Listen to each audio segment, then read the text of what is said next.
বাংলাদেশে আর বাংলাদেশের বাইরে পৃথিবীর বিভিন্ন প্রান্তে যে যেখান থেকে চ্যানেল আই দেখছেন আপনাদের সকলকে সাদর আমন্ত্রণ তৃতীয় মাত্রা দেখবার জন্য। কোভিড-19 বা করোনা ভাইরাস প্রতিদিন মৃত্যুর মিছিলকে দীর্ঘ থেকে দীর্ঘতর করে চলেছে বাংলাদেশে এবং গোটা পৃথিবী জুড়ে। শুধু মৃত্যু আর স্বাস্থ্য ঝুঁকি নয়, গোটা পৃথিবীকে নানান ঝুঁকিতে ফেলে দিয়েছে কোভিড-19 এবং এই ঝুঁকি কবে সামাল দেওয়া যাবে, এর থেকে কবে পরিত্রাণ মিলবে সেটিকেও নিশ্চিত করে বলতে পারছেন না। অর্থাৎ আগামী দিনের সকল পরিকল্পনা পাল্টে দিতে হচ্ছে এবং পাল্টে নতুন কোনো পরিকল্পনা করা কারো পক্ষে সম্ভব নয়। অর্থনৈতিক, সামাজিক, রাজনৈতিক, কূটনৈতিক, মনস্তাত্ত্বিক নানা রকমের সংকট তৈরি করে তুলেছে কোভিড-19। এইসব বিষয় নিয়ে আমরা আজকে কথা বলবার জন্য আমার সঙ্গে স্টুডিওতে রয়েছেন জাহাঙ্গীরনগর বিশ্ববিদ্যালয়ের আন্তর্জাতিক সম্পর্ক বিভাগের শিক্ষক প্রফেসর শাহাব এনাম খান। আমাদের সঙ্গে হংকং থেকে যুক্ত হচ্ছেন ইউনিভার্সিটি অফ হংকংয়ের এশিয়া গ্লোবাল ইনস্টিটিউটের শিক্ষক Yoshikazu Kato. Yoshikazu Kato is currently adjunct associate professor at Asia Global Institute, the University of Hong Kong. He is also a research fellow at the Karshat Institute and a columnist for the New York Times Chinese edition. আমাদের সঙ্গে গুলশানের বাসা থেকে যুক্ত হচ্ছেন counselling psychologist এবং যিনি আপনি জানেন ঢাকা বিশ্ববিদ্যালয়ে দীর্ঘদিন মানববিজ্ঞান বিভাগে শিক্ষকতা করেছেন, এখনও শিক্ষকতা করছেন অন্যান্য বিশ্ববিদ্যালয়ে, প্রফেসর ডক্টর মেহতাব খানম। স্বাগত আপনাদের তিনজনকেই আমাদের এই অনুষ্ঠানে। Yoshikazu Kato, welcome to the programme. Shahab Enam Khan, আপনাকে দিয়ে আলোচনাটা শুরু করতে চাই যে কোভিড-19 আজকে পৃথিবী যে জায়গায় এনে দাঁড় করিয়েছে, একজন আন্তর্জাতিক সম্পর্কের শিক্ষক হিসেবে, একজন নিরাপত্তার শিক্ষক বা ছাত্র হিসেবে আপনার আজকের দিনে দাঁড়িয়ে আপনার মনোযোগ হতে কোভিড-19 কি বার্তা দিচ্ছে? ধন্যবাদ জিলুর ভাই। আমার মনে হয় এই যে কোভিড-19 এমন একটা ফেনোমেনা তৈরি করেছে যেটা আমরা যারা আন্তর্জাতিক সম্পর্ক বলি বা রাজনীতি বলি বা নিরাপত্তা বলি, আমাদের প্রত্যেকের মধ্যে কিন্তু একটা বড় ধরনের মনস্তাত্ত্বিক চেঞ্জ এসছে। চেঞ্জটা কীরকম? যে আপনার সিকিউরিটিকে যেভাবে দেখা হতো এখন আর এটাকে ওভাবে দেখা যাবে না। সেই সাথে আপনার ডেভেলপমেন্ট বলেও যে বিষয়টা আছে, যে অর্থাৎ ডেভেলপমেন্ট বা গ্রোথ, অথবা আপনি যদি মনে করেন যে সোসাইটির ডেভেলপমেন্ট বা সোসাইটির গ্রোথ, এই বিষয়গুলিকে কিন্তু আমরা যে গতানুগতিকভাবে দেখতাম সেই বিষয়গুলি এখন আর নেই। দ্বিতীয় কথা হলো যে আপনার আন্তর্জাতিক সম্পর্ক আগের চেয়ে অনেক বেশি জটিল থেকে জটিলতর হবে। এই কারণে হবে যে আপনার মাইগ্রেশন পলিসিসগুলি চেঞ্জ হয়ে যাবে, এখন ইমিগ্রেশন পলিসিসগুলি চেঞ্জ হয়ে যাবে এবং প্রত্যেকটা রাষ্ট্রই এখন উন্নত বলেন বা অনুন্নত বলেন, প্রত্যেকটা রাষ্ট্রই এখন তাদের যে ইন্টারনাল বা ডোমেস্টিক গভর্নেন্স সেই জায়গাগুলিতে জোর দেবে। ফলে আপনার ইন্টারন্যাশনাল হিউম্যানিটেরিয়ান বা এই বিষয়গুলি যেগুলি আমরা বলতাম, এই বিষয়গুলি এখন অনেক বেশি সংকুচিত হয়ে যাবে। আরেকটা বড় জিনিস যেটা হবে যে সোশ্যাল রিলেশনশিপে অনেক বড় পরিবর্তন আসবে। অর্থাৎ আপনি যদি ইউরোপে দেখেন এখন যে একটা অ্যান্টি এশিয়ান রেসিজম বলেন, বা আপনি যদি দেখেন যে একটা জেনোফোবিয়া বলেন বা ইসলামোফোবিয়া যেগুলি আগে ছিল, এইগুলির সাথে কিন্তু এখন এই বিষয়গুলি এখন অনেক ওতপ্রোতভাবে চলে আসছে। আর আরেকটা বড় পরিবর্তন সেটা হলো যে আপনার আমাদের যে এত আর্মামেন্ট বা আপনার আর্সেনাল বলেন বা ল এনফোর্সমেন্ট বলেন বা এই যে নিউক্লিয়ার টেকনোলজি, নিউক্লিয়ার ওয়েপন্স বলেন, এইগুলি আসলে খুব বেশি যে এফেক্টিভ আগের মতো আর নাই, সেটা কিন্তু এখন ক্লিয়ারলি বোঝা গেল।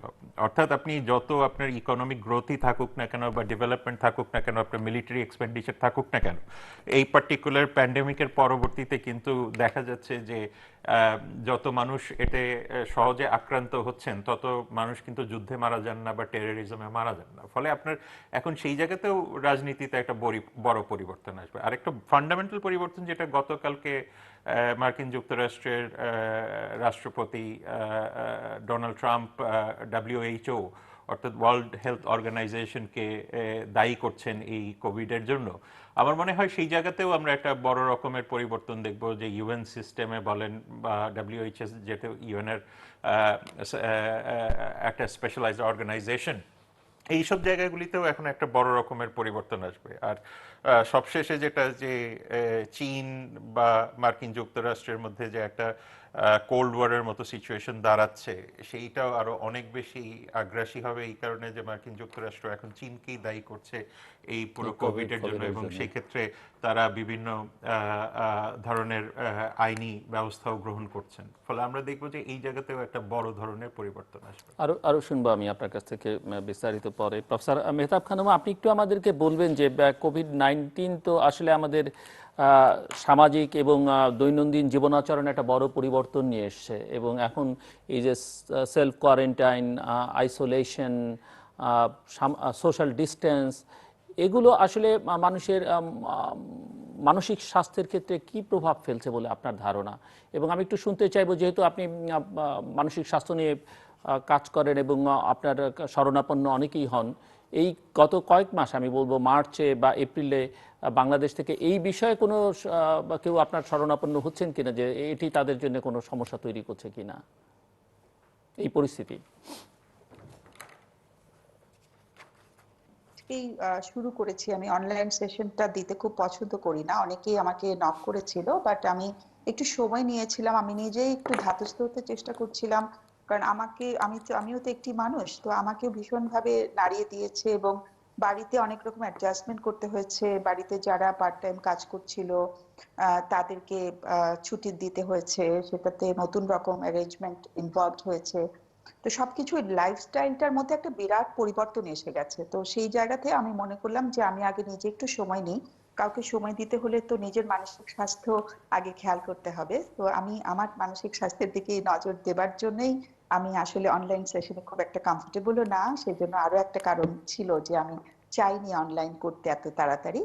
কিন্তু আমি এই পর্যন্ত অনেক সুপারভিশন দিয়েছি, আমার যে আন্ডারে যারা কাজ করছে ব্র্যাক ইউনিভার্সিটিতে, অনেক বড় একটি কাউন্সেলিং টিম কাজ করছে, ওরা অনেকদিন ধরে আমার সুপারভিশন নিয়ে কাজ করছে। ওরা যে ধরনের ফোন কলগুলো পাচ্ছে বা যাদেরকে কাউন্সেলিং সেশন দিচ্ছে অনলাইনে, তাদের কাছ থেকে আমি কিছু খবর পাচ্ছি যেগুলো আমাকে ভীষণভাবে ভাবিয়ে তুলেছে। কারণ আমি মনে করছি যে এটা খুব ইনিশিয়াল স্টেজ, এবং এটা কবে শেষ হবে, আরো কতদিন আমরা এই কোয়ারেন্টাইন বলি বা লকডাউনের মধ্যে থাকবো বা আমরা আতঙ্কের মধ্যে থাকবো, এটি আমাদের কারো জানা নাই।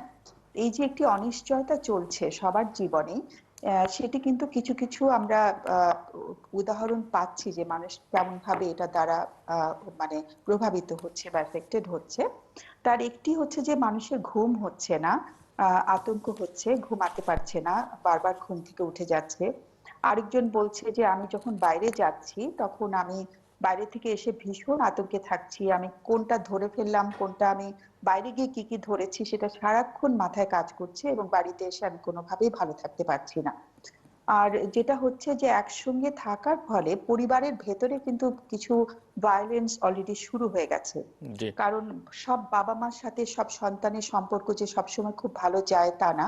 যেহেতু ব্র্যাক ইউনিভার্সিটির ছেলে মেয়েদের বয়স হচ্ছে 22 থেকে 25-এর মধ্যে, এই বয়সের ছেলেমেয়েরা একটু ইন্ডিপেন্ডেন্ট হতে শুরু করেছে, বাবা মার কাছ থেকে দূরে থাকছিল, ঢাকায় থেকে পড়াশোনা করছিল, তাদেরকে বাড়ি চলে যেতে হয়েছে, যার ফলে যাদের সাথে বাবা মার সম্পর্কটা এত মধুর ছিল না বা ওখানে অনেক ঝামেলা ছিল, তারা ভীষণ কষ্ট পাচ্ছে। যেমন অনেক ওভার প্রোটেক্টিভ প্যারেন্টস আছেন আমাদের দেশে, যেটা বেশ আমি খুব পাই আমার এক্সপিরিয়েন্স থেকে, যে তারা সারাক্ষণ লক্ষ্য করছেন যে ছেলেটি বা মেয়েটি কি করছে। ইভেন একটি মেয়ে, সে একটি গল্প লিখছিল, তার একটু লেখার অভ্যাস আছে, সেই গল্পটি পর্যন্ত বাবা এসে ডিলিট করে দিয়ে তাকে পড়তে বলেছেন। এই যে মানে সারাক্ষণ খবরদারিটা, এরা কিন্তু একটু মুক্ত হতে পেরেছিল যখন ইন্টারমিডিয়েটের পরে ইউনিভার্সিটির দ্বারে প্রবেশ করেছিল, তখন হয়তো সেই স্বাধীনতাটা একটু ভোগ করছিল। কিন্তু দেখা গেল যে তাদেরকে শুধু ঘরে বন্ধ নয়, সারাক্ষণই ঘরের মধ্যে থাকতে হচ্ছে। তো সেই জায়গা থেকে কিন্তু পারিবারিক কিছু কলহ, কিছু সহিংসতা শুরু হয়ে গেছে অলরেডি, মানে স্বামী স্ত্রীর মধ্যেও অসুবিধা হচ্ছে, সেটাও শুনতে পেয়েছি। তো কাজেই আমরা, এবং বাচ্চাদের ক্ষেত্রে আমি শুনছি, বাচ্চাদেরকে বাবা মা কি নিয়ে ব্যস্ত রাখবেন এখন, তাদের তো সারাক্ষণ তো তারা বলছে আমরা এখন কি করব। বাবা মাও কিন্তু খুব বিপদে পড়েছেন। আমি একটা আমেরিকার ফ্যামিলির ঘটনা দেখছিলাম ইউটিউবে, সেখানে দেখলাম যে বাচ্চাটা কোনো কিছু করতে চাইছে না, সে সবাইকে লুকিয়ে আইপ্যাডটা নিয়ে সোফার পেছনে চলে গেছে যাতে ওকে কেউ দেখতে না পায়। আমাদের বাবা মারাও কিন্তু এখন এই বিপদে পড়েছেন যে তারা বাচ্চাদেরকে টেকনোলজি থেকে দূরে সরিয়ে রাখতে পারছেন না। আগেও তাদের এই অসুবিধা ছিল, এখন এই মানে কোভিডের সংক্রমণের পরে তারা কিন্তু বাচ্চাদেরকে নিয়ে যারা একটু ছটফট করে ঘরে বসে হোম স্কুলিং করতে হচ্ছে, হোম স্কুলিং করানোটাও কিন্তু খুব সহজ নয় বাবা মার জন্য।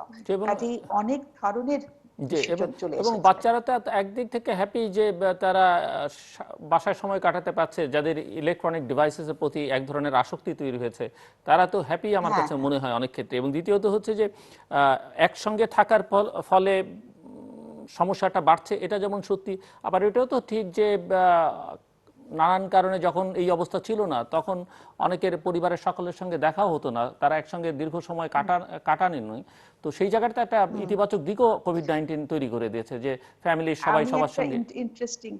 একটা ইন্টারেস্টিং এক্সপিরিয়েন্স বলি যে আগে বাচ্চাটা যখন স্কুলে যেত ফিরে এসে মাকে খুবই সে আদর করতো এবং মার সঙ্গটা খুব চাইতো। এখন মায়ের একটা কষ্ট হচ্ছে যে বাচ্চাটা মাকে তেমন করে চাইছে না। তো আসলে না কষ্টটা কোন ভাবে যে কার হবে সেটা বলা মুশকিল। হ্যাঁ, তো মার এখন সেপারেশন অ্যাংজাইটি হচ্ছে যে বাচ্চা মনে হয় দূরে চলে গেল, আগে বাচ্চার সেপারেশন অ্যাংজাইটি ছিল। তো কাজেই একটা সমস্যা হয়তো মনে হচ্ছে কমেছে, কিন্তু আরেকটা অন্য দিক থেকে সমস্যা বেড়েছে। জি, আপনি থাকবেন আমাদের সঙ্গে, আমরা জানি না। আপনি থাকবেন আমাদের সঙ্গে, আরো শুনবো আপনার কাছ থেকে। Mister Yoshikazu Kato, can you hear me? Yeah, I can hear you. Thank you. Okay. Though the first wave of pandemic started from China, within months China got able to control the spreading and to minimize the death rate. So far 82,000 plus have been infected, 3,340 plus died, and at least more than 100 are in serious critical condition in China. So what's your take on COVID-19, and what is the latest situation in China, especially in Hong Kong? Here I am in Hong Kong, and I think Hong Kong's government is trying to contain the pandemic very strictly, including the border control, and encourage the people don't go outside or don't gather more than 4 people or something like that. So in my perspective and experience, Hong Kong's government and society are relatively integrated and contain the spread of pandemic very strictly. And I do not see any panic, or it's a kind of social panic in society. So I think now still the moment is very critical. So this kind of relatively strict and nervous atmosphere will be continuing for a while. And compared to Hong Kong, China mainland, it's because the virus has happened in China mainland for the first time, Wuhan city. But now I think it seems to be like the peak is over. Now the people is going back to the office and going back to produce and office and trying to boost economy again.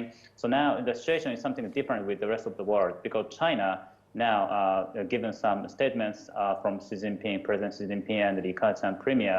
Now the stage is moving on to how to recover the economy, at the same time continue to contain the virus from the outside of border, because that was happening in China for the first time. But now they are very much worrying about re-imported to the mainland of China.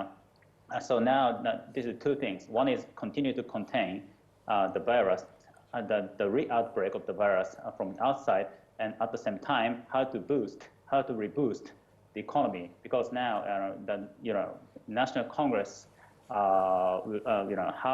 when will be restored. I mean the National Congress, because that meeting was quite important, because the Premier Li Keqiang is going to announce the goal of economic growth this year. But what's going on, it's very likely to be negative in the first quarter, but what's going on in the annual growth rate. So this is very important for China's Communist Party's legitimacy to stabilize the country.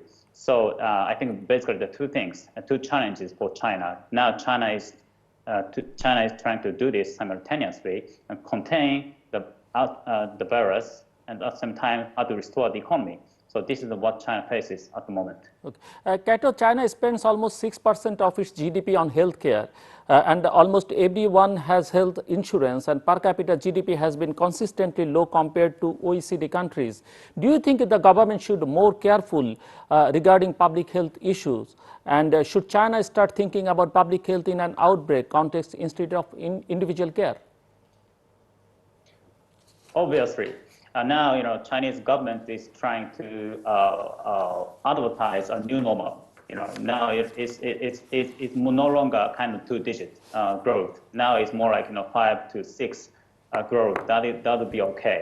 But the problem is given the outbreak of virus this year, the growth would be in my perspective more. It's like 3, 2, 4, anyway, less than 5. In this circumstance, now Chinese government is trying to move on.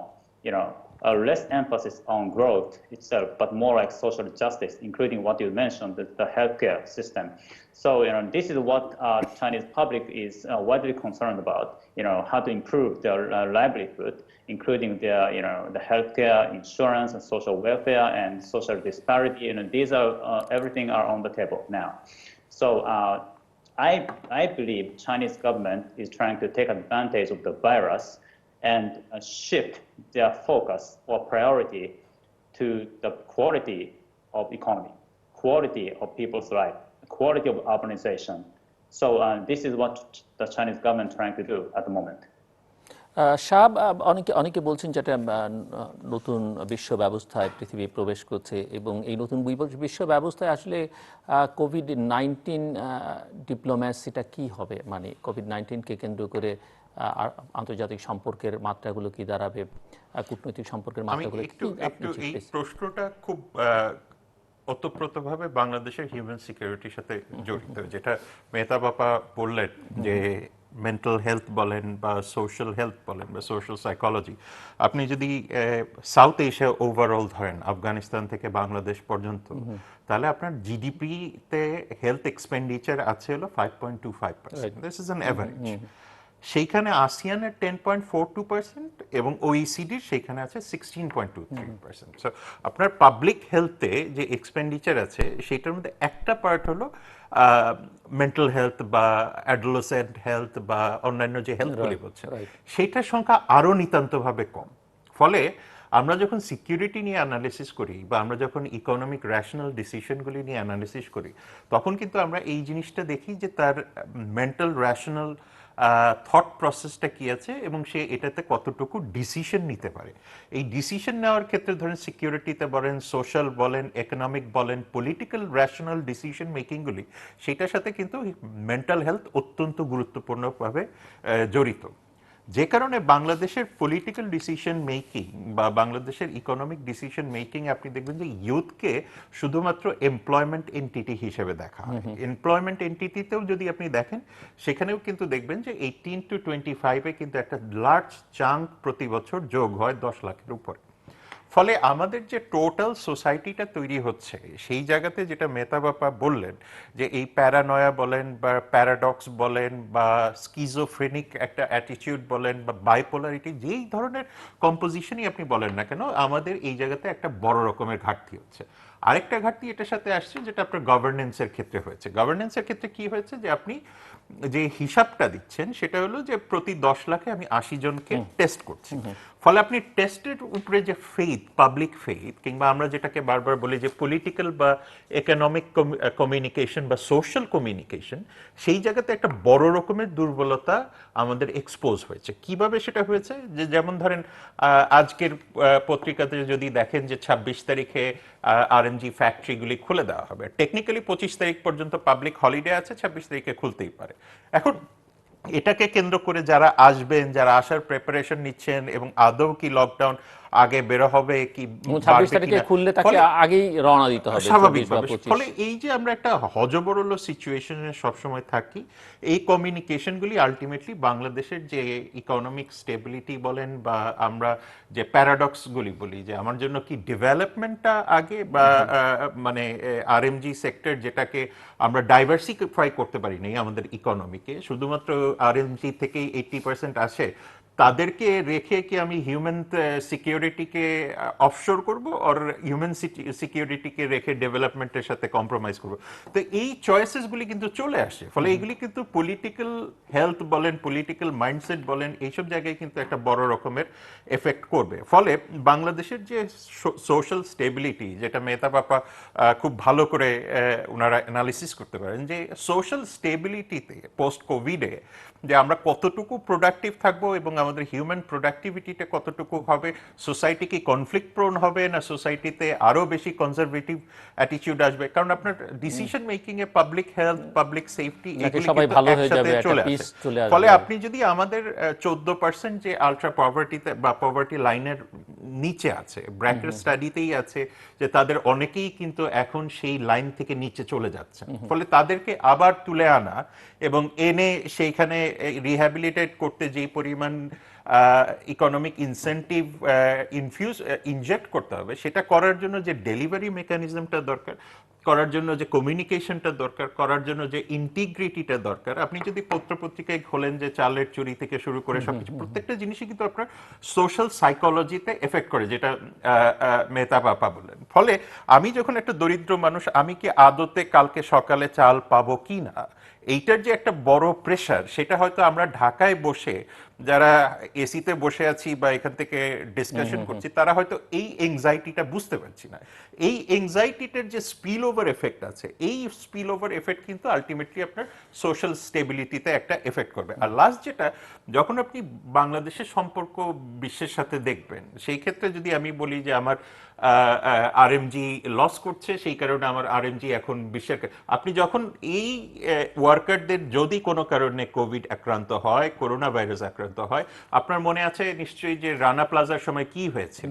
ফলে ওটাতে যে negative publicity হয়েছে এবং ভবিষ্যতে যে continuity রাখা, সেই জায়গাতে কিন্তু আপনার একটা হোঁচট পড়বে। সুতরাং আমাদেরকে এখানেও চিন্তা করতে হবে যে আমি নেগেটিভ আরএমজি না, তো আমাদের ম্যান পাওয়ারও একটা বড় এর মধ্যে দিয়ে যাব কিনা।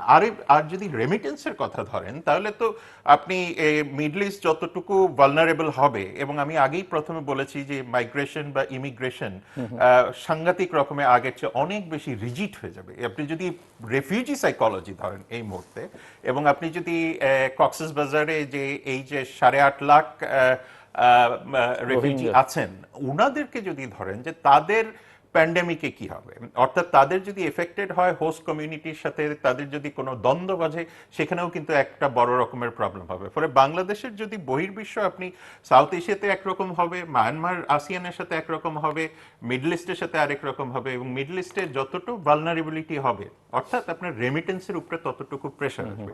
এবং এটাও কিন্তু আপনি যদি দেখেন, আমার মনে হয় মেহতাব বাবাও এটা খুব ভালো করে বলতে পারবেন, যে আপনি এই রেমিটেন্স সাইকোলজি যেটা আছে, অর্থাৎ রেমিটেন্সের মাধ্যমে যে পরিবারে যে টাকাগুলি আসছে, যে ফ্যামিলিগুলি আসছে, তারা কতটুকু রিহ্যাবিলিটেটেড হচ্ছেন, রিহ্যাবিলিটেটেড না হলে এটার জন্য তাদের উপরে কি প্রেশার পড়ে। সুতরাং আমরা খুব জেনারেলাইজড ভাবে বলে রাখি যে কালকে আরএমজি খুলে দিব, পরশুদিন এটা খুলে দিব। গভর্নমেন্ট অবশ্যই এটাকে চিন্তা করেন, তার মেকানিজম আছে, কিন্তু আলটিমেটলি যখন আপনি এন্ড প্রোডাক্টে যাবেন, যে আপনার সোশ্যাল কমিউনিকেশনটা এখানে কি আছে, বা আপনার পলিটিক্যাল কমিউনিকেশনটা কি আছে, ইকোনমিক কমিউনিকেশনটা কি আছে, সেই সব জায়গায় গিয়ে আমরা বারবার হোঁচট খাচ্ছি। প্রফেসর মেহতাব খানাম, সাহাব অনেক কিছু বললেন, সে প্রেক্ষিতে আপনার কিছু বলবার আছে কিনা আমি তার সঙ্গে একটু যুক্ত করে দিতে চাই যে গণমাধ্যমের যে ভূমিকা, মানে গণমাধ্যম যেভাবে প্রজেক্ট করছে কোভিড-19-এর ইস্যুসগুলোকে, টেলিভিশন এবং নিউজ পেপার, সেখানে আপনার কোনো বক্তব্য আছে কিনা সেটি একটু শুনতে চাইব। গণমাধ্যম তো, মানে আমি বলবো যে আমি আসলে গণমাধ্যম কর্মীদের প্রথম অনেক ধন্যবাদ জানাতে চাই, কারণ তারা প্রচুর রিস্ক নিয়ে কিন্তু কাজ করছে এই সময়টিতে। আমি নিজেই তো আমার রেগুলার শোতে যাওয়া বন্ধ করেছি, কিন্তু তারা কিন্তু কাজ চালিয়ে যাচ্ছে। তো আমি তাদের জন্য সবসময় চিন্তা করি। আমি মনে করি এই জায়গাটাতে গণমাধ্যমের কর্মীদেরকে বিশেষ প্রোটেকশন ব্যবস্থা দেওয়া উচিত, কারণ তাদের কাজ কিন্তু শেষ হবে না। এই কোভিড যতদিন চলবে তাদের কিন্তু কাজ করতে হবে। মানুষ কিন্তু খবর চাইবে, দেখতে চাইবে, শুনতে চাইবে। মানুষের ভেতর থেকে ঘরে বসে কিন্তু আমরা আরো অস্থির হচ্ছি জানার জন্য। তারা কিন্তু আমাদের তৃষ্ণা কিছু হলেও মেটাচ্ছেন। তো তারপরেও আমি বলবো যে আমরা একটু বোধহয় নেগেটিভ জিনিসগুলো একটু বেশি দেখাচ্ছি, সারাক্ষণ স্ক্রোলে দেখাচ্ছি এত এত মৃত্যু, 24 ঘন্টায় এতগুলো মৃত্যু। আমার স্ক্রোলটা যখন আমি দেখি, আমি নিজে একটু অসুস্থ বোধ করছি। আমার মনে হয় যে এই মৃত্যুর খবর বা সংক্রমণের খবর অবশ্যই দিতে হবে, কিন্তু সারাক্ষণ নয়। আমরা সেখানে কিছু রিপ্লেস করতে পারি। মানুষ যেহেতু ঘরে আছে, মানুষের একটু পজিটিভ চিন্তা করার কিছু মানে উপাদান যদি গণমাধ্যম এখন মানে তৈরি করা হয়তো সম্ভব নয়, কিন্তু তারপরেও আমার মনে হয় যে অনেক কিছু আমাদের হাতের কাছে রয়েছে এখন। আমরা কিছু বিনোদনের উপকরণ কিন্তু রাখতে পারি এই সময়টিতে, যাতে কিছুক্ষণ মানুষ ওইগুলো দেখার পরে একটু রিল্যাক্স করতে পারে।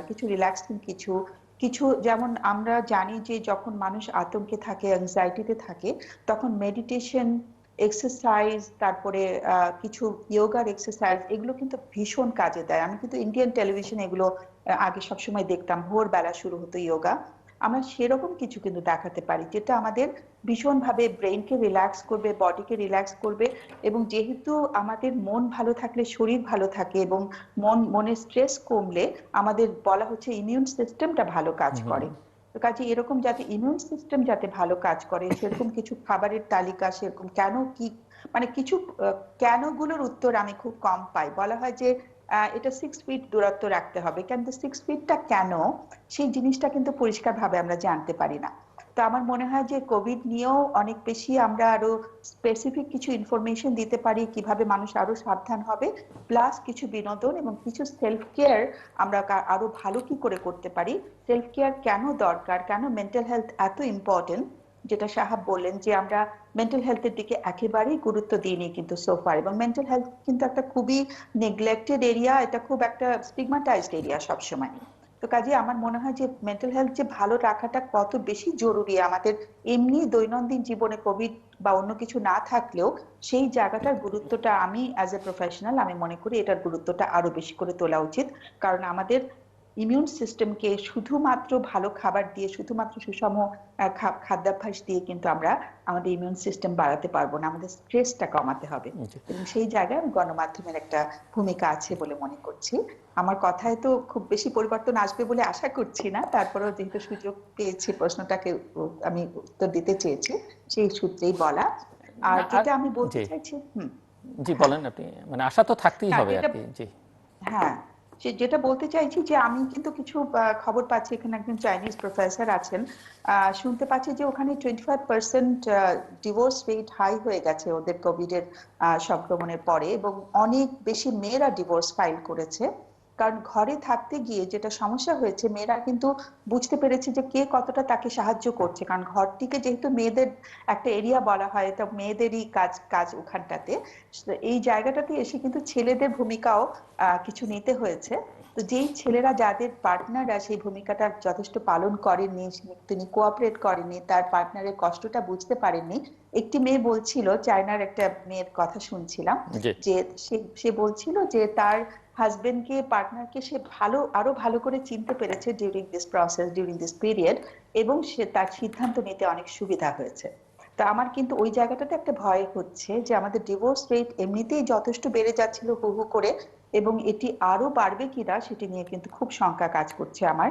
আর আমি সার্চের পরে যেটা অবস্থাটা যেটা দাঁড়িয়েছিল, আমি শুনেছি যে 1 বছর পর্যন্ত কিন্তু স্ট্রেস থেকে মানুষ বেরোতে পারেনি। তো এটা কিন্তু আমার মনে হয় একটা সুদূর প্রসারী একটা স্ট্রেসের মধ্যে আমরা পড়ে যাব, এবং সেখান থেকে আমাদের রেমিটেন্স আর্নিং বলি, অন্যান্য আর্নিং এর জায়গাগুলো কমে যাচ্ছে। এবং যেটা হচ্ছে যে আমাদের গৃহকর্মী যারা সাহায্য করছেন তাদের কথা আমরা চিন্তা করছি, সব জায়গাতেই কিন্তু ভীষণভাবে একটা এফেক্ট পড়ছে, যে আমাদের সবার মেন্টাল হেলথকে সাংঘাতিকভাবে নাড়িয়ে দিবে।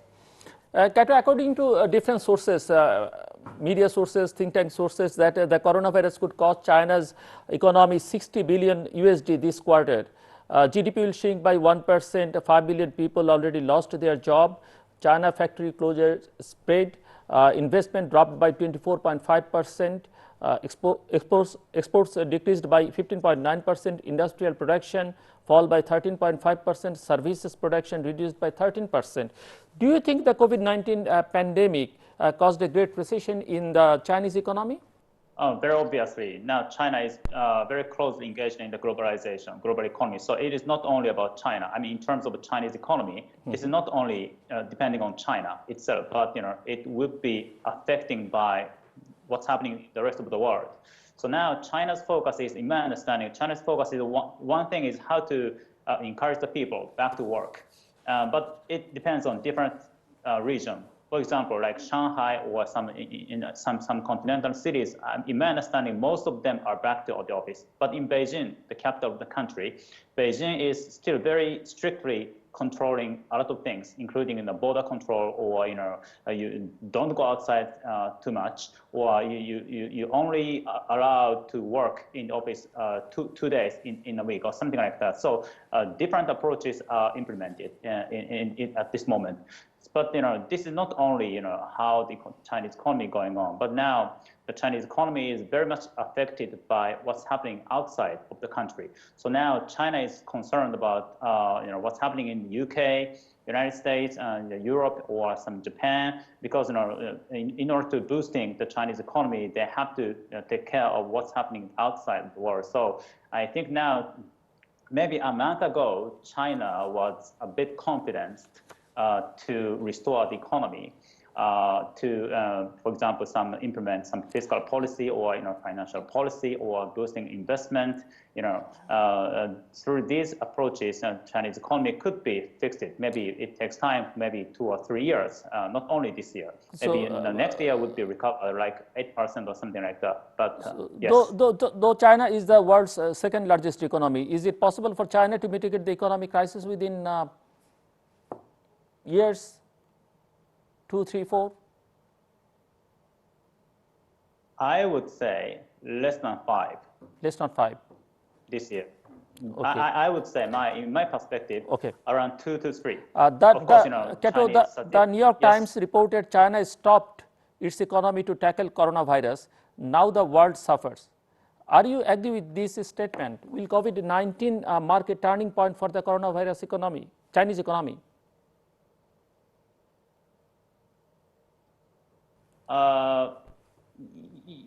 Yes, of course. Maybe if I understand your question correctly, of course, coronavirus is affecting and undermining the Chinese economy. But I would say the next year would be recovering somehow, like 8%. But now, in order to restore the Chinese economy, we need to focus not only what's happening in China, including China's policy by the government, like fiscal policy or financial policy, but it would be affected by what's happening in the rest of the world. So now, the situation in the United States or Europe are much more serious than China. And, if supply chain or value chain are cutting down, it would undermine the Chinese economy. And this is exactly what the Chinese Communist Party are concerned much more seriously. And though the highest portion of world's international trade and business covers by China, will COVID-19 will reduce global reliance on China? Likely, possibly. Okay. But now a lot of things are going on simultaneously, and full of uncertainty day by day. So I think now, and in terms of political concern, I think what's next would be when will China organize the National Congress, and in that moment, China is trying to announce their objective of economic growth this year. Professor Shahab Enam can understand what the Chinese leadership are thinking about on the economy. I mean, can I speak in English? Please, sure. I mean, what Professor Kato has been talking about. The first issue that will come from this Chinese is essentially the supply chain management, because one of the major factor is whether there will be enough global demand in the immediate fallout of post-COVID period, whether there will be enough demand for goods coming from the rest of the world that the Chinese would require for re-establishing their economy. So that's number one issue that we are that's yet to be seen. The second issue that comes up from the Chinese economy is its own structural reform. So President Xi Jinping will definitely go for a huge structural reform, which will also put a lot of pressure on the Chinese employment and obviously Chinese production capability. So we will also be seeing that sort of relationship between the Communist Party and the Chinese producers coming in. The third issue that we will definitely be looking into is the relationship with the United States, which is essentially one of the core factors, as I mentioned earlier, that President Trump has started to put a little bit of blame on the Chinese government for COVID virus, for which we might see that there are much more or tougher trade war coming between the United States and China. But perhaps the moment Mr. Trump pulls out from WHO, or his relationship with NATO, or his relationship with the United Nations system, essentially gives an automatically by default leverage to the Chinese to come in and fill in the vacuum. Now, that's where we will be looking into. And of course, you have to also understand that the Chinese are still able to produce goods or manufacturing at a bulk way, and these are fixed investment rather than solid or intangible investment. So therefore, we would also see that the Chinese economy as well as the global economy will still remain dependent with each other. So if you see that the Chinese economy is plunging into crisis, the global economy will plunge into the crisis, because the integration between the international economy and international finance with the Chinese financial as well as economic or production units. So therefore, we will definitely see that China will continue to put pressure on the global economy, as well as global economy will be heavily dependent on what Chinese are doing. Now, apart from what Professor Kato has talked about, let me go back to one important factor, which I think Professor Mehtab Khanam, আমি এখানে বাংলাই বলি, যেটা মেহতাব আপা একটা খুব important বিষয় নিয়ে এসেছেন, যে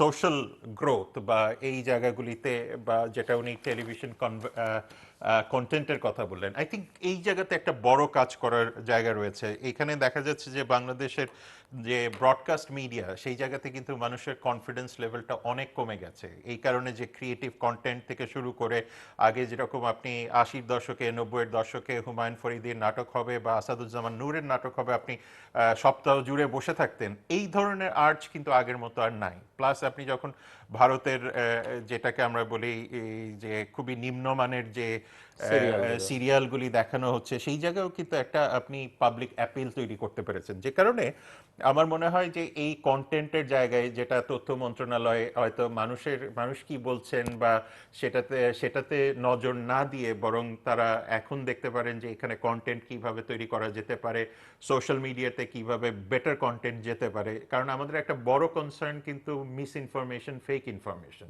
আপনি দেখবেন যে প্রচুর মিস ইনফরমেশন এবং ফেক ইনফরমেশন কিন্তু দেয়া হচ্ছে, এই ওষুধ খেলে ঠিক হয়ে যাবে, ওটা করলে ঠিক হয়ে যাবে, সেটা করলে ঠিক হয়ে যাবে। ফলে অনেক ক্ষেত্রে অনেকেই দায়িত্বশীলভাবে কথা বলেন না। মানে সেটা আপনি যদি ইসলামিক ক্লারিক বা ইমামদেরকে কিছু যদি দেখেন, তারাও দায়িত্ব নিয়ে কথা বলছেন না। আবার রাজনীতিতেও অনেকে তাদের মতোই দায়িত্ব নিয়ে কথাবার্তা বলেন না। ফলে এই জায়গাগুলিতে একটা বড় রকমের পরিবর্তন আসা খুব জরুরি। আরেকটা মজার জিনিস, যেমন যে আপনি যদি এই ভাইরাল যেটা, কিন্তু এই দায়িত্বশীলতা মনিটর করবে একেবারে, রেগুলেট কে সেটাই করবে, বলছি সেটা যে আবার অন্য প্রবলেম। এটা আমরা এমন একটা সময়ে আছি যে এখানে প্রত্যেকের দায়িত্বশীলতাকে পরিচয় দিতে হবে। যে কারণে আপনি যদি 2014 সালের ব্রডকাস্ট পলিসিটা, ন্যাশনাল ব্রডকাস্ট পলিসিটা পড়ে থাকেন, যেটা আমি নিজে লিখেছিলাম, সেইখানে দেখেন একটা বড় জায়গায় কিন্তু বলা আছে যে সামাজিক দায়বদ্ধতা, অর্থাৎ সামাজিক দায়বদ্ধতাটাকে ফিরিয়ে আনা দরকার। আর আরেকটা ইম্পর্টেন্ট জিনিস, যেটা যে আপনি যদি এখন দেখেন যে যেটা মেহতাব আপা বললেন, যে বারবার এই মৃত্যুর খবর আসছে, এই খবর আসছে, ওই স্বাভাবিকভাবে আপনি একটা ডিপ্রেসিভ সময়ের দিকে যাচ্ছেন। সেই ক্ষেত্রেও কিন্তু আবার আরেকটা পজিটিভ দিকও যদি দেখেন, যে আপনার সোশ্যাল রিলেশনসগুলিও কিন্তু এখন একটা ওভারহলের মধ্যে দিয়ে যাচ্ছে। এইখানে ভারতে যেরকম আপনার 62টা ভাইরাল রিসার্চ সেন্টার আছে, ল্যাবরেটরি আছে সর্বভারতে। মানে আমাদের আইইডিসিআর এর আন্ডারে যে ফ্যাসিলিটিসগুলি থাকা দরকার টেস্টিং, সেটা 62তে আছে, ভারতে আছে 8টা যোগ 6টা, পাকিস্তানে আছে 8টা যোগ 6টা। ফলে এই জায়গাগুলিতেও আমাদের দেখতে হবে যে আমাদের প্রাতিষ্ঠানিক দুর্বলতাগুলি, যে আমরা তথ্যগুলি যেগুলি দিচ্ছি সেগুলিতেও মানুষের আস্থা আছে কিনা, এবং আস্থা থাকলে সেই আস্থার জায়গাটাকে এগিয়ে নিয়ে যাওয়া, আর আস্থার জায়গা না থাকলে সেই জায়গাটাতে একটা আস্থার পরিবেশ তৈরি করা। ফলে আমার মনে হয় যে যেটা মেহতাব আপা বললেন অত্যন্ত গুরুত্বপূর্ণ, যে মিডিয়া কন্টেন্ট কন্টেন্টটা কি হবে, মিডিয়া কন্টেন্টের পলিসিটা কি হবে, সেইখানে এডিটোরিয়ালটা কি হবে, কারা এটার মধ্যে থাকবেন, সেটি তো এবং আসলে মিডিয়া আউটলেটগুলোর নিজেদেরই করতে অ্যাবসলিউটলি হবে। যে কারণে আপনার অ্যাডকো বলেন বা তথ্য মন্ত্রণালয় বলেন, যারা এখন মানে একদিন বিভিন্ন রকমের আমরা গাইডেন্স পত্রিকায় দেখতে পারি যে কাকে সার্ভেলেন্স করা হবে বা করা হবে না, তার চেয়ে বরং এটাই সার্ভেলেন্স করা উচিত যে কন্টেন্টগুলি যেন মানুষের প্রো পিপল হয়, এবং সেই জায়গাতেই আমার মনে হয় যে একটা বড় বড় কনফিডেন্সের জায়গা তৈরি করা প্রয়োজন। জি, প্রফেসর মেহতাব খানম, অনেকগুলো প্রসঙ্গ এলো এবং আপনি নিজেও অনেকগুলো উল্লেখ করছিলেন। তার মধ্যে আরেকটা প্রসঙ্গ আপনার সঙ্গে আলোচনা করতে চাই, সেটা হচ্ছে যে আমরা দেখছি যে কোভিডের কারণে আমাদের যারা অভিবাসী ছিলেন, যারা দেশে এসছেন এবং যারা আসলে আমাদের অর্থনীতির চাকাকে বিশেষ করে বৈদেশিক মুদ্রার ক্ষেত্রে সবচেয়ে বড় যোগানদাতা, তারা একটু একঘরে হয়ে যাচ্ছেন এবং এটা একটা বড় সাইকোলজিক্যাল সমস্যা তৈরি করছে তাদের মানসিক স্বাস্থ্যের ক্ষেত্রে। ডাক্তারদের সঙ্গে রোগীদের একটা এখানেও এক ধরনের মানসিক টানাপোড়েন তৈরি হয়েছে। সো আপনি যদি এই দুটো বিষয় একটু অ্যাড্রেস করেন, সঙ্গে আরো কিছু চাইলে। তো আমি যেটা বলছিলাম যে অনেক রকম তো ইস্যুস দাঁড়াচ্ছে, এটা তো বুঝতেই পারছি আমরা। এবং ডাক্তার রোগীর বিষয়টা নিয়ে যদি বলি, আমি বলবো যে এখন আমি বর্তমান মুহূর্তে এই মুহূর্তের কথাই বলতে চাচ্ছি। আগে কি হয়েছে সেটা নিয়ে কথা বলে তো লাভ নেই। যেমন মিডিয়া কন্টেন্ট নিয়ে আমার অনেকদিন অনেক রকম ইস্যুস আমার মাথায় এসছে, কিন্তু আসলে কোনো লাভ হয় না। কেন? মিডিয়ার মতোই চলে, ওরা কিন্তু খুব বেশি রিসেপটিভ থাকে না অন্যের আইডিয়ার ব্যাপারে। তো এখন এই মুহূর্তের যে দাবি, সেটা আমি ফিল করছিলাম যে এই মুহূর্তের দাবিটা আসলে ডাক্তাররা এখন আমাদের সবচেয়ে বড় বন্ধু। কিন্তু যেটা হয়েছে মানে অতীতে যেটা হয়েছে, ডাক্তারদের কাছ থেকে কিন্তু রোগীরা অনেক সরে গেছে মানসিকভাবে, এবং প্রচুর মানুষের অভিযোগ, ডাক্তারের কাছে মনোযোগ পাওয়া যায় না, তারা অসংখ্য রোগী দেখেন এবং মেশিনের মতন রোগী দেখেন, তারা মুখের দিকে তাকিয়ে কথা বলেন না। মানে যে অসুখ নিয়ে আমি যাই না কেন, আমি কিন্তু ডাক্তারের কাছ থেকে একটু সাইকোলজিক্যাল সাপোর্ট চাই। এবং একটা ডাক্তার যদি বলেন যে না আপনি চিন্তা করবেন না, এই একটা সেন্টেন্স কিন্তু রোগীকে অনেক ভালো করে দিতে পারে।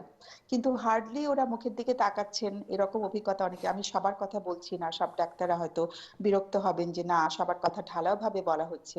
নিশ্চয়ই অনেক মানবিক ডাক্তার আছেন যিনি চলে গেলেন আমাদের, গতকাল যার আমার মৃত্যুর খবর আমরা পেলাম, তার সম্পর্কে অনেক ভালো ভালো খবর পাচ্ছি। তো সেরকম অনেক মানবিক ডাক্তার এবং যারা সত্যি রোগীকে ভালোবেসে কাজ করেন, কাজটাকে ভালোবেসে কাজ করেন, সেরকমও আছেন। কিন্তু গণভাবে যদি বলতে হয়, অনেক শুনে তারা ঠিক ডাক্তারের কাছ থেকে যেরকম মনোযোগটা আশা করাটা কিন্তু পাচ্ছেন না। ওষুধ দেওয়া শুধু চিকিৎসা, তাদেরকে আমাদের সবচেয়ে বেশি দরকার এবং তারা ছাড়া আমাদের সামনে এগোনোর কোনো উপায় নেই। তো সেই জন্য আমি বলবো যে তাদেরকে একেবারে আপন করে নিয়ে, মানে এটা বোধহয় সরকার থেকে, রাষ্ট্র থেকেও করতে হবে যে তাদের সঙ্গে কনফারেন্স করা, তাদের সঙ্গে সিটিং এ এবং তাদেরকে প্রত্যেকটা তাদের সুবিধা হচ্ছে শোনা। ডাক্তাররা কিন্তু পালিয়ে যাচ্ছেন আজকাল, তারা কিন্তু তালা বন্ধ করে অনেকে চলে গেছেন। এই ঘটনাগুলো যখন দেখছি আমরা মর্মাহত হচ্ছি, কিন্তু একই সাথে বুঝতে পারছি তারাও কিন্তু আতঙ্কে রয়েছেন। এই মানে তাদের সবকিছুকে সুরক্ষার একসাথে বিষয়টাও নিশ্চিত করা মাথায় দরকার। রেখে, অবশ্যই সবকিছুকে একসাথে মাথায় রেখে এখন তাদেরকে মানে কি করে আমাদের আরো কম্প্যাশনেট তারা হতে পারেন এবং সে ব্যাপারে কিছু তাদেরকে কিছু টিপস দেওয়া যেতে পারে এবং তাদেরকে একটু উৎসাহিত করা, এনকারেজ করা, অ্যাপ্রিসিয়েট করা। সেটা কিন্তু তারা কিন্তু বলছে, সরাসরি বলছেন মিডিয়াতে যে আমরা অ্যাপ্রিসিয়েশন পাচ্ছি না। এবং অ্যাপ্রিসিয়েশন কিন্তু মানুষকে বাঁচিয়ে রাখে। আমরা যে কোনো ডাক্তার শুধু, আমরা মানুষই আমরা কিন্তু ক্ষুধায় ভুগি। তা আমার মনে হচ্ছে এই মুহূর্তে তাদেরকে কাঁধে টানা খুব দরকার এবং দেশের মানুষের কথা চিন্তা করে, তাদের কথা চিন্তা করে, সবকিছুকে একসাথে মাথায় নিয়ে এই মুহূর্তে তাদের কিন্তু আমাদের ভীষণভাবে গুরুত্ব দিতে হবে। তাদেরকে অনেক বেশি মানে তাদেরকে একেবারে ফ্রন্টলাইন কেয়ার হিসেবে ওইভাবে গণ্য করতে হবে যে তোমরা যেটা জি, আমাদের জন্য আমরা এই মুহূর্তে ভালো করে বুঝতে পারছি। ক্যাটো অবশ্যই ব্যাপার। জি, আর কোনো বিষয়? না আমি আপনি থাকুন আমাদের সঙ্গে, আমি আসবো আবার আপনার কাছে। Kato, according to Reuters, the Chinese government is considering spending up to 4 trillion RMB, which is a 563 billion USD stimulus package, including the central bank extended the number of loans. The PBOC also cut the one-year medium-term lending facility rate. The PBOC cut the reserve ratio for small and medium-sized banks. Many local governments have been giving out prepaid spending vouchers to boost consumer spending, increase epidemic prevention spending, production of medical equipment, moving up unemployment payments, social security tax relief. Do you think these initiatives are enough or more initiatives are required? If you let me answer enough or not, I would say it is not enough. Because now the situation is much different from 10 years ago. China, how China tackled the international financial crisis in 2008 and 2009. At that time, China put 4 trillion renminbi to recover the economy, but China took a lot of lessons from that because that created kind of bubble, including real estate. So now, and Chinese economy is now in the stage of a new normal. No longer pursuing the high speed economic growth, but now they focus more on the economic quality and the people's life, including social insurance or social welfare. So that's why I do not think China is boosting economy through this kind of very rapid and dramatic stimulus package. But now looking at what's happening internationally, this is not only what China trying to do. Looking at Japan, the United States, Europe, now they are trying to put a lot of money to recover the economy and support the economy. So I think now China, their comprehensive policy would be, one is fiscal policy, financial policy, and trying to put investment by the government initiative and more cooperation between the central government and the local governments. But now China is trying, as Professor said previously, China is trying to implement the structural reform. This is focused more on the domestic consumption, economic quality, and more environmentally harmonious, sustainable development ways. So China has to accommodate this national strategy, even in this very emergent situation. So I would say China would be managing these policies very carefully. And Kato, COVID-19 is going to change social order as well as the world order dramatically. Do you think COVID-19 impact will change the Chinese impression on in the international economic and political atmosphere? I do think so. I think I'm concerned about the post-COVID-19 world order. Now, as Professor previously pointed out, now you're looking at U.S.-China relations. Now, this is unlike authoritarian system or democracies. Now, China, of course, China should take some responsibility for the pandemic because that was happening in China for the first time. So now China, received some criticism. You are trying to take advantage of this to enhance your geopolitical influence beyond the region. So China encountered some. I think China, first of all, controlled its virus inside of the country, but China is trying to contribute to how to tackle this pandemic internationally. So I would say, as a result, at the end of the day, of course, nobody knows how long it will be lasting, but at the end of the day, China's influence, China's position, and Chinese initiative in the world would be somehow influenced, somehow enhanced. But the problem is how would the post-coronavirus order be created?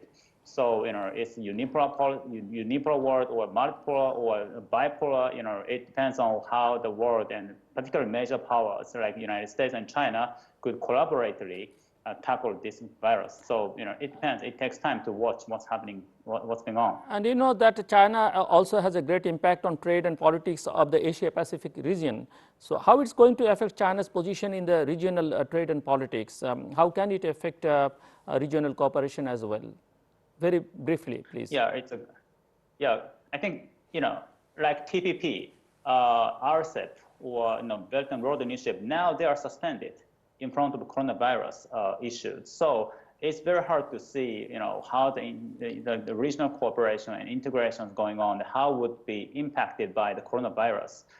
So it takes some time, full of uncertainties, but I would say China is carefully waiting and seeing what's going on, how each parties, including Japan, respond to the virus, and then trying to be very positively and strategically engaged in post-coronavirus world order, including in Asia-Pacific. And Mr. Kato, moreover, virus fears become new source of unrest for battered Hong Kong. Clashes broke out between protesters and police on Sunday. Thousands had gathered at a park to call for electoral reforms and a boycott of the Chinese Communist Party. Protesters say their freedoms have been steadily eroding under Chinese President Xi Jinping.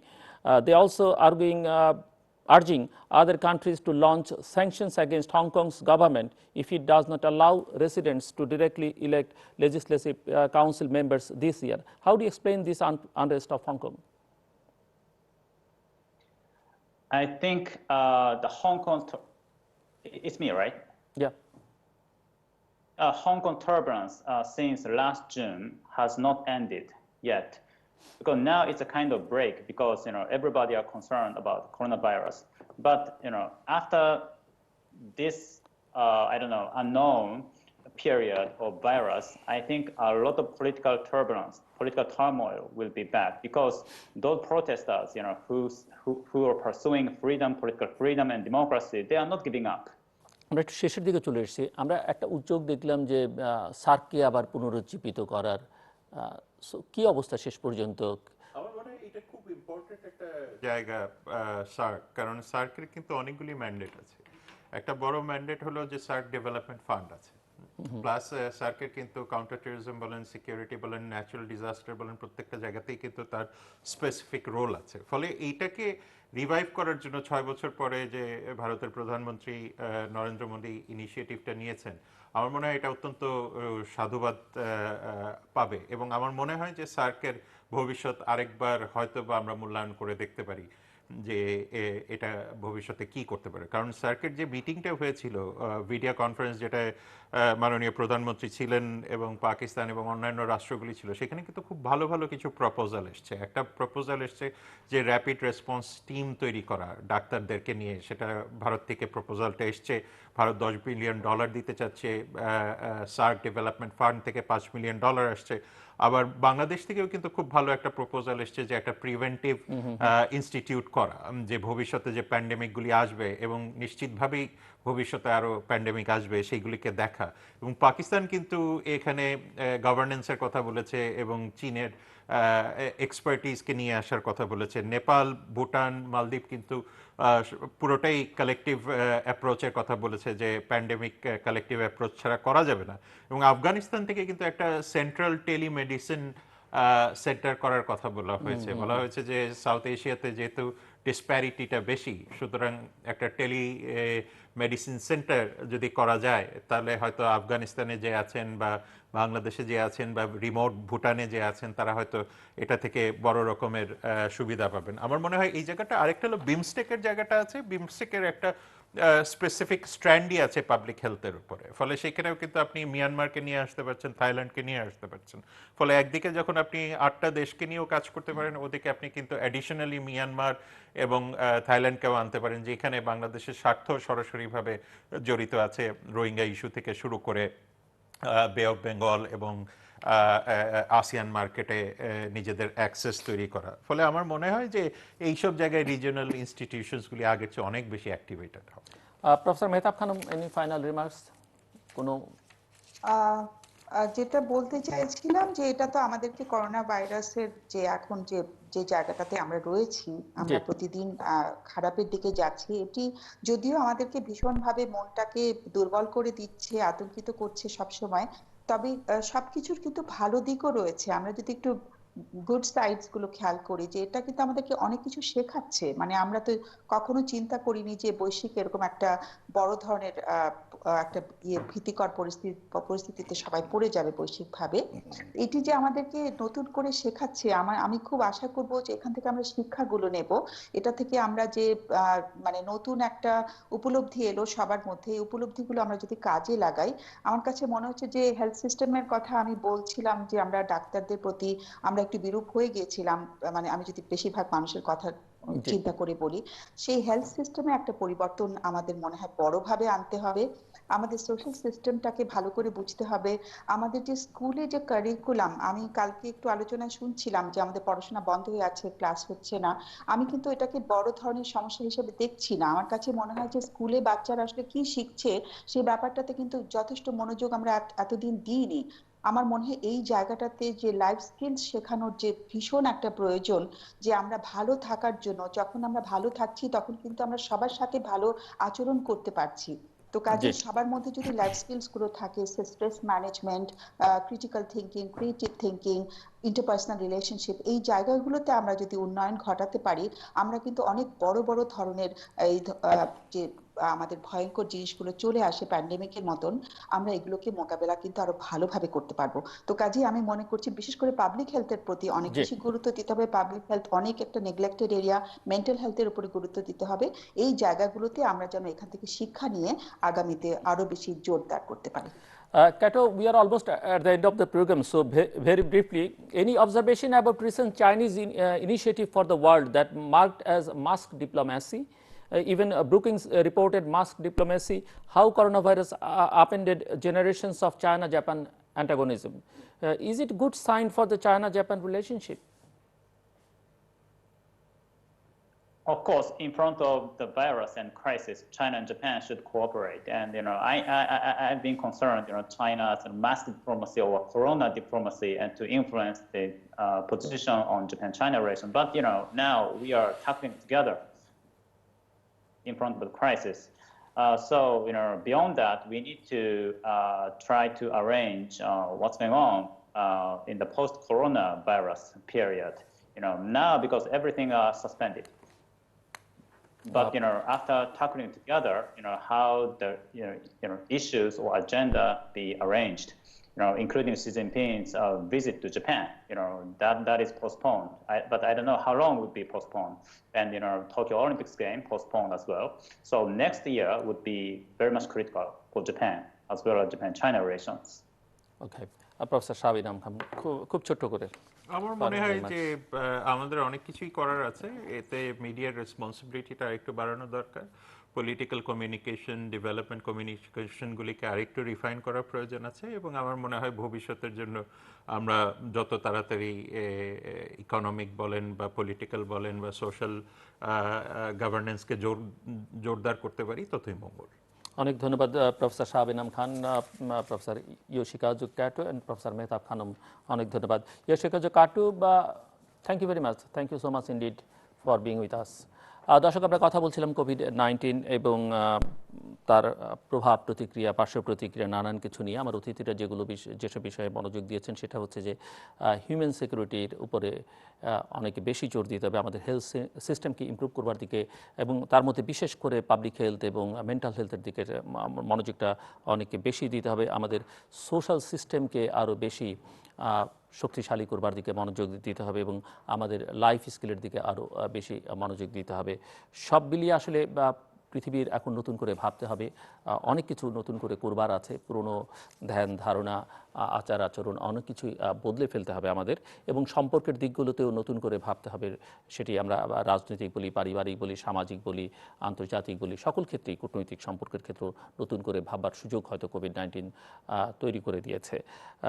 দর্শক, আপনারা সবাই বাড়িতে থাকবেন, ভালো থাকবেন, নিরাপদে থাকবেন এবং অবশ্যই শান্তিতে থাকবেন।